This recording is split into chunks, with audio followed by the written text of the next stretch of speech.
I don't know about all of you, but when it comes to anything to do with under the earth, I think the scientists don't really know much. I don't think they know really anything about what's under the earth. Everything you learnt in school, right? Let's get this from the start. Everything you learnt in school is all theory.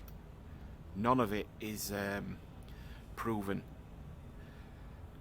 They're going by what they know about things that they can observe, and nobody has ever observed past the point of the current digging technologies, which is mines and whatnot, where people have been down to. Now, when the Russians decided to, this is what this video here is about. The Russians decided to dig the deepest hole ever. They wanted to reach 15 kilometers, and they never managed. Now, they came across loads of obstacles on the way that were normal obstacles. Then all of a sudden something happened where they couldn't go any further.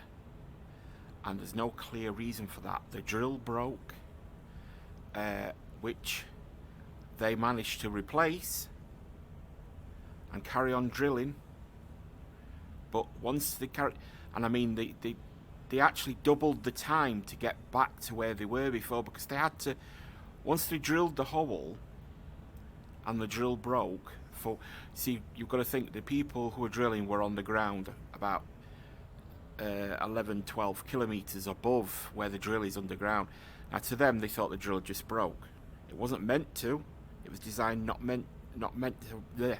It was designed not to have meant to. Why can't I say that? It was designed not to break, but it broke anyway. So they had the willpower and the go to keep, and the funding to keep on trying. So they had to backtrack to get past that point, which took them years to get back to the depth where the broken drill was. So you can see the willpower was there. It wasn't something they were just doing on the off chance. But once they reached that point and they carried on trying to go a little bit further, something made them stop. Basically overnight, they left everything there. They just left. And the people who think they know about what was going on are people who forgot a little bit of information. Now basically, I'm just going to click this video here.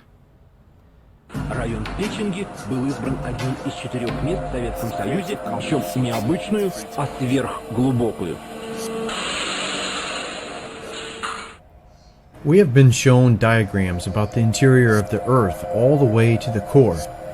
Where does the information come from? How does anyone know what is deep inside the Earth? You have likely seen images like these. Did you ever wonder, how do they know that? I did when I was a kid. I used to think, I remember thinking like loosely, how do people know what's inside the core? Have they dug a big chunk out? Like the diagrams. Is it a belief or is it a scientific fact? If this model of the Earth's interior is known as fact, we should be able to confirm the model using a scientific experiment. One way to do this is to observe the interior of the Earth. However, no one has ever drilled into the mantle. No one has ever drilled all the way through the crust. So there are no observations of what is under the Earth's crust. See what I just said? When we were at school, we were taught that they knew everything. The way you're taught at school, and I mean the teachers, I suppose, fell into this category as well. They weren't aware that it wasn't actually true. School is just basically a big memory test, isn't it? It's just to prove that you can learn and you can process information and whatnot. The actual facts that you're learning are not facts. It's all fiction. It literally is just fiction, because what they believe is in the Earth is just a theory. There's no truth to it. Honestly, there's no truth to it. The Earth's interior is not observable. Previous geological models have been found to be false through observations and actual data. During a secret Soviet program called the Kola Ultra Deep, drilling into the Earth's crust began in 1970 at the Kola Peninsula.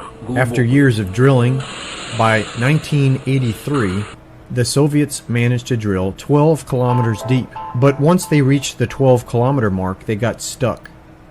For the next 10 years, they were able to drill only 0.262 additional kilometers. Hear that? Now, in another video I watched earlier, which I'm not going to backtrack and try and find. I mean, if you want to research what I'm saying next, you can do. The 10 years was all part of trying to get back to the depth after the drill broke down there that was in the way. Something happened where they couldn't go any further, and it broke the drill. These drills are the most fantastic metal that you can imagine. You know, it's not something that breaks easily, or it would have broken more than once. Anyway, so it broke, so then they spent 10 years just to get back and a little bit further to where they were again, because they had to backtrack.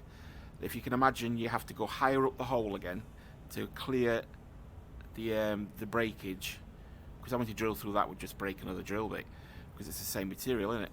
So they had to go back up a bit, then they had to use like I saw a diagram where they had to use like a diversion tactic, where something is put in the way that drives the drill to go at an angle for a while, and then they can keep going straight down parallel to the breakage. That took them 10 years to get back to that again.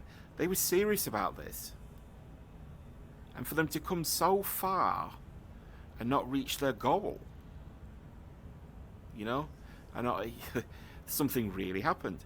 And like, just before I go on, you know, the title of this video about, not this video we're watching, but my video here, is that they actually found things down there, things that, according to the schooling we had and whatnot, and the theories, weren't possible. They started to find life down there.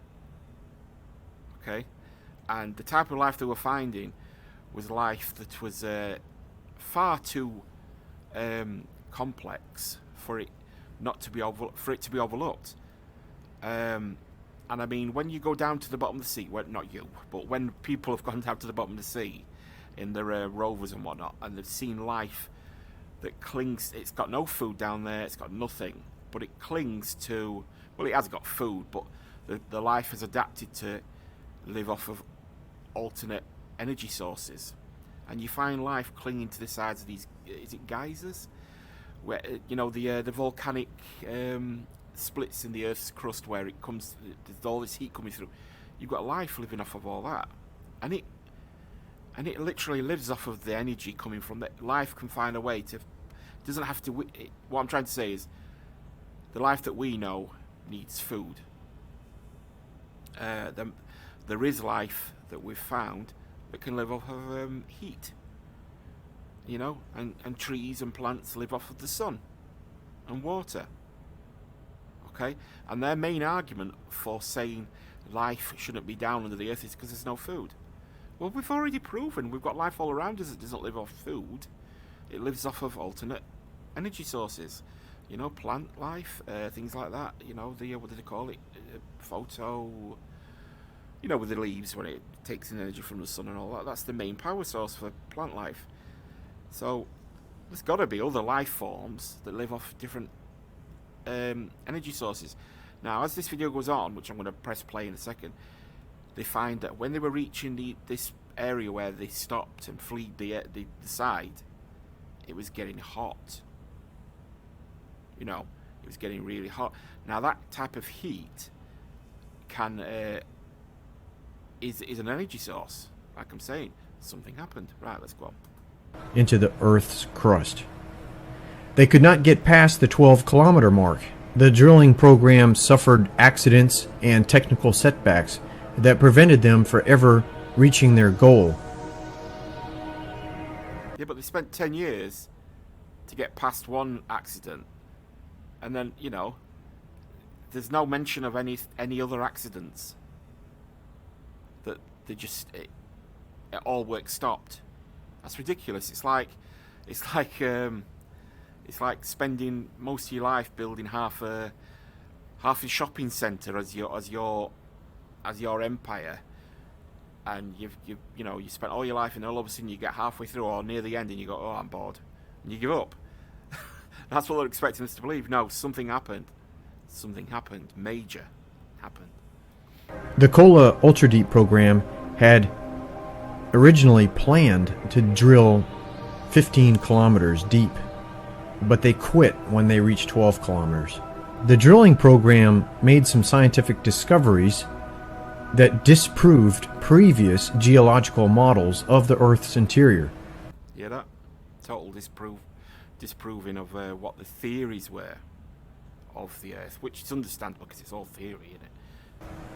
Previously, we were told that the deeper you go into the Earth's crust, the more dense the rock would be and the less porous the rock would be.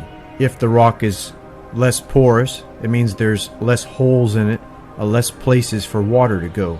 So I'll just pause there, yeah. So that's the old theory says that the more pressure you get, the Earth gets harder and whatnot. What you're about to find out is that the Earth didn't get harder, didn't get more dense, as if the Earth is designed in a way for things to be down there. Listen to this. In reality, they found that many kilometers deep, the rocks were cracked and riddled with numerous pores, with water solutions moving freely through the rock. At Kola, they found water all the way down to 12 kilometers. See?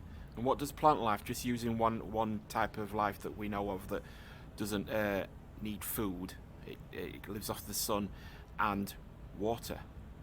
What's down there at the bottom of the earth, you know, as deep as they got, temperatures got hotter to sustain this type of life that you find at the bottom of the sea, and there was water. Which is the deepest they were able to drill. That supports the claim made in the Holy Bible that there was once a great flood with water covering the entire earth. Some of that water receded enough to expose some land, the land that we live on today. Yeah, that's another point. That's something for another video. That's it's actually quite amazing. The stuff that just a few years back there were people would laugh and scoff about the somebody at my door. People would laugh about when it comes to thinking about Noah's Ark and whatnot, because where has all the water gone? It's gone down and back under the earth again. That's where it's gone. The excess water that would cover the whole earth is still in existence. They've actually, I think, I can't remember the name of the video or something I saw a while back. There's actually scientific proof that they found the sea. There's like under the earth, deepest within the earth. There's cavities filled with sea-like structures, filled with water. They found. I'm gonna have to make a video on that. Yeah, they found a huge area filled with water. I think they did it with some sort of radar, or they've got some sort of way of doing it. Anyway, let's click play. Although a majority of the earth is still covered with water today, some of the flood water might now be underground. Kola confirmed they found water deep underground, so maybe that's where some of the flood water went. And remember, the old way of thinking of the way pressure and layers of earth would work is that it would create a miles deep seal where nothing from the top of the earth could get through. But they were finding water past these points where they thought there would be a seal because there was no seal. The pressures, the way the earth is designed, is that the pressures don't do what we thought. So the whole idea of what's inside the earth is totally misunderstood. The rest of the flood water is still on Earth, visible in our oceans, seas, rivers, and lakes, and glaciers, and ice, and snow. The Kola borehole is now closed, but they still have an official website. The official website for Kola Ultradeep today says, in Russian, translated to English, "We pretty much knew and understood at once how little we still know about the structure of the planet." These people actually drilled the deepest that anyone has ever drilled on the planet. They have the observations, the scientific data to show how the Earth's crust is actually made. And they say that we know little about the structure of the planet. So when you see a diagram like this, ask the question. Pause a second. You see this thin layer up here? when I say the deepest that they've ever dug, right? When you look at the size of the Earth and then scale it to what 12 kilometers actually is, it's so minuscule that you probably wouldn't even be able to see the line from this distance if this was a real carved out section of the Earth. I think, what would they call it? That's the crust, isn't it? And then below that, you've got the mantle, I think. And then below that, you've got all this. Look at the amount of space, right? Where, there's more space within a circle than there is on the circumference. Because, look at it. There could be, I know that I'm not trying to exaggerate and say Godzilla's under the earth, but if Godzilla was real, there's more than enough room for a whole ecosystem of creatures like that to live down inside of cavities and whatnot. I mean, when you think about America, I think that's is that India or something? I don't know. When you think about America being the size of, say, this continent here, and then if you could vertically add layers to that. Now remember, 12 kilometers is so minuscule you can't even see the line from this distance, right? So 12 kilometers, if we could add layers of America on top of itself, like layers of a cake, you would all of a sudden have a whole other America, then a whole other America. Maybe you could do it with a layer every half a mile or maybe a mile, and then you could have 12 kilometers. So the depth of the Earth, how many kilometers is all that? All this area under the Earth multiplied by how many layers you can have. Imagine it. You could have more. Like if this area in the Earth is inhabited, there will be much more things down there than is on the actual surface of the Earth, and we don't even know what's on the surface of the Earth. Right, sorry about that. Right, that was everything I needed to show you within that video. Was in that first part. I wanted to quickly show you this. Right, hang on. I've gone back to my wrong page again. Right, here we go. I wanted to quickly show you this. Where are we? Right. Here we go. Make it big again. Right. So when the plans for the Kola Superdeep were formulated at the end of the 1960s, Cold War competition drove geological research. When drilling near 1970 in honour of the 100th anniversary of Lenin's birth, is this what I meant to read out? The Russians were eager to smash the record for the deepest borehole in 1979, the world record for drilling depth, 9,583 metres, held since 1974 by the Bertha Rogers Hall in Washington, was broken by. Right, here we go. So this is where it tells you. So the drill passed 12,000 metres, but after reaching 12,066 metres on 27th of September 1984, the drill broke. So they say. So the drill broke down. Repairing the damage took ages. They repaired the damage as new equipment had to be built. Drilling was eventually resumed from a depth of 7 kilometres. So they had to backtrack. You see, they reached 12, but they had to backtrack that many miles. They had to backtrack 5 kilometres, 5 kilometres just to continue. So they meant what they were doing. They could have given up then, because don't forget, once they started going again, they only managed to get roughly the same area again, and they give up then. In the whole idea of getting that far, not getting to your target, it's a real downer if you just give up.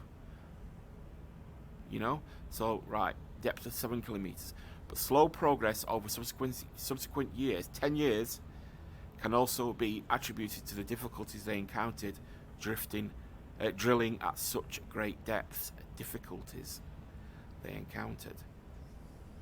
No mention of what them difficulties were. It's very vague now, isn't it? And then when they left, there was no explanation for it.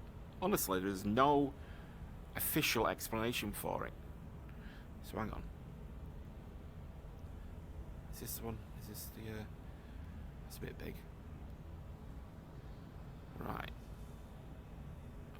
about life under Earth. However, most scientists believe that the bowels of the Earth could only house single-celled organisms like bacteria. In the deep Earth, it is hot and dark, and there is very little oxygen.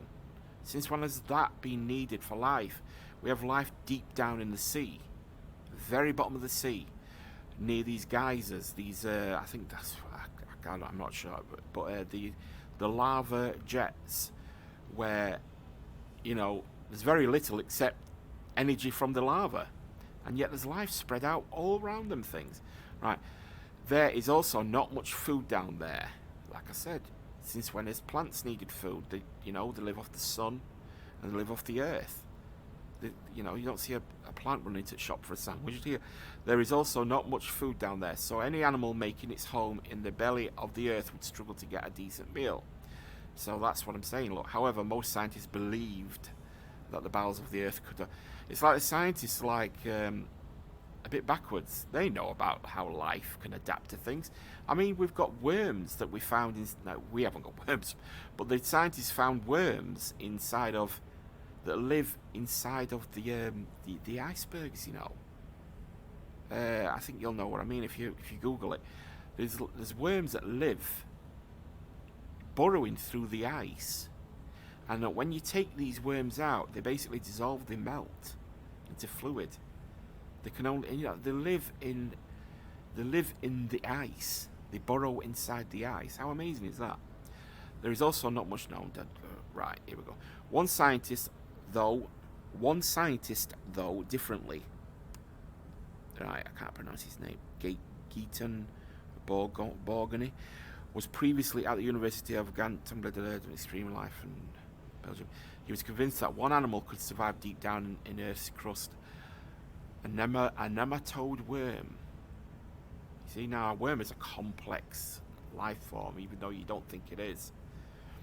It's not just cell life. If a worm can live down there, that means evolution can take place. When I say evolution, I mean the progress of life into extreme forms. Right, that is because nematodes are extremely hardy, able to cope with extreme heat, cold, and dehydration. They have an ingenious trick that allows them to survive. Nematodes can transform into a special form called the Doya stage. Doya? In this form, they can survive harsh conditions for long periods before reawakening. So he's talking about a life form that we know of that can survive in areas that we know are pretty hard to survive in, And on the crust of the Earth, we have these life forms that we take for granted, that would be amazing if we found something as different as we are down there as we are up here to plants. Do you see what I'm saying?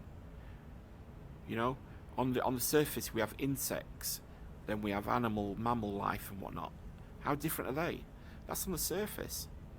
Right, this makes them similar to tardigrades. Yeah, they are badass, them things. Tiny creatures that can survive being boiled, frozen, crushed, dried out, or blasted into space. They actually survive in space by going into a kind of stasis.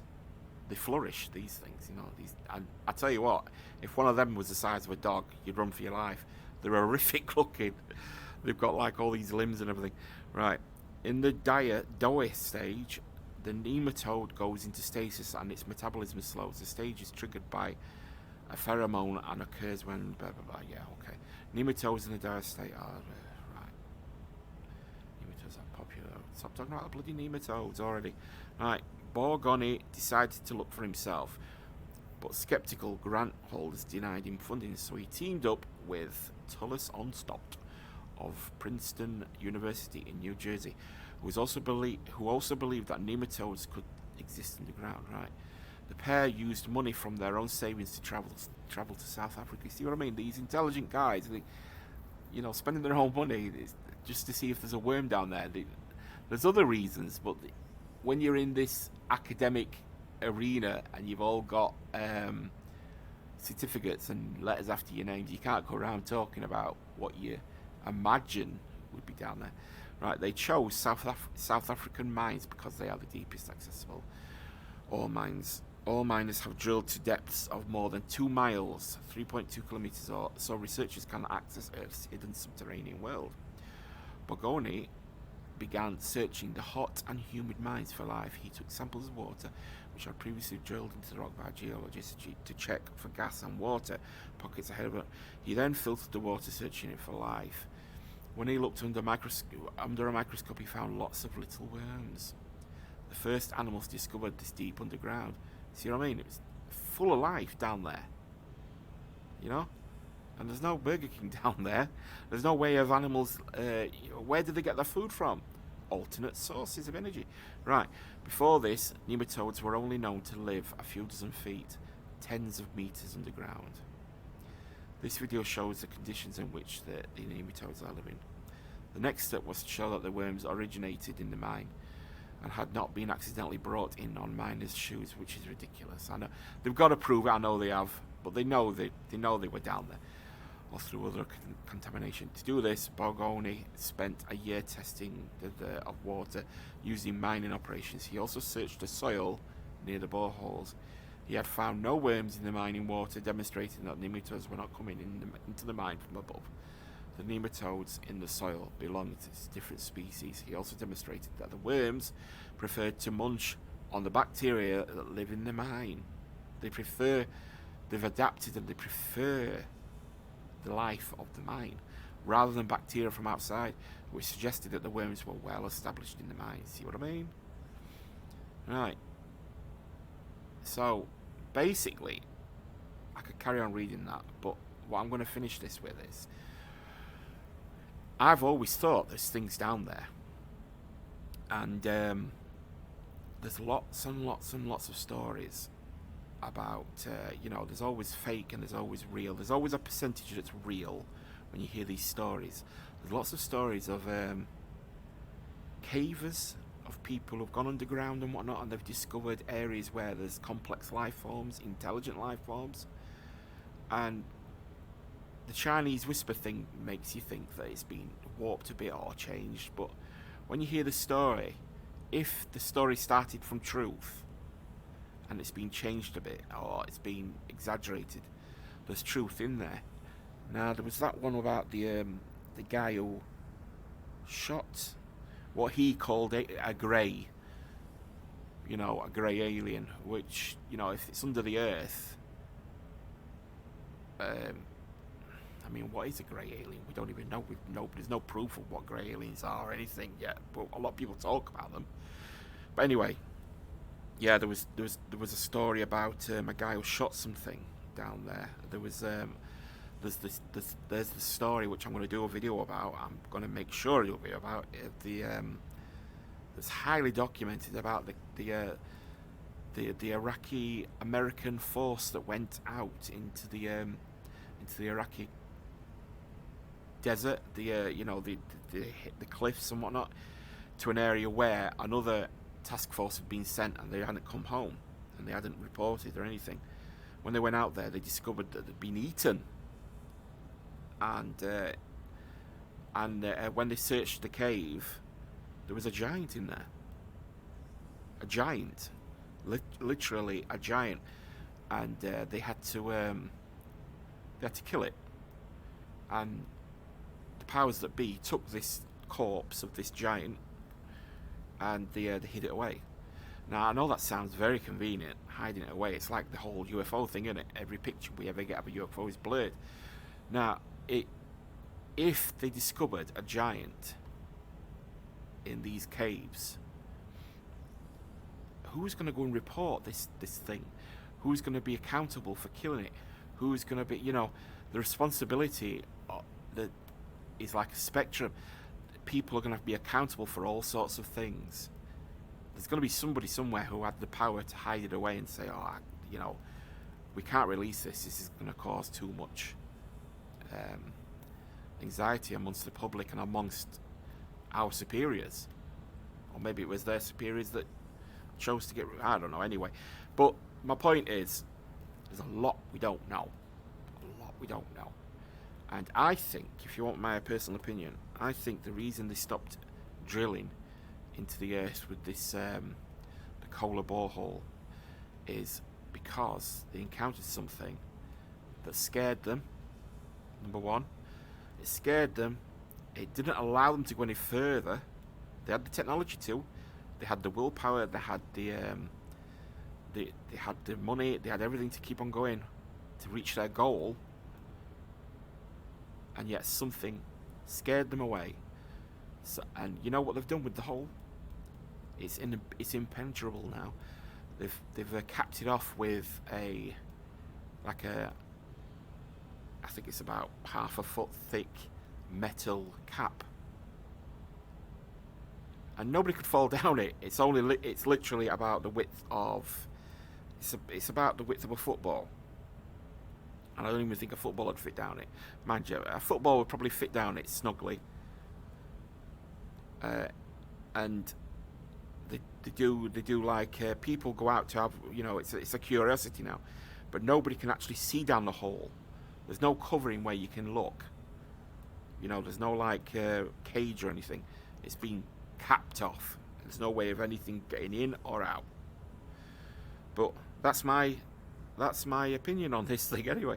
But thank you very much for tuning in and listening to me rant on about this. I would love to hear your opinions in the comments. Negative, positive, whatever. It doesn't bother me. Whatever you want to write it. Let me know what you think about it all. Please subscribe so I can continue making these videos, because that's the only way we're going to be able to do it, if I can build a channel. So, or like or dislike, that would be I would really appreciate that, please. Thank you very much. Thank you for listening. So bye now. Thank you. Bye.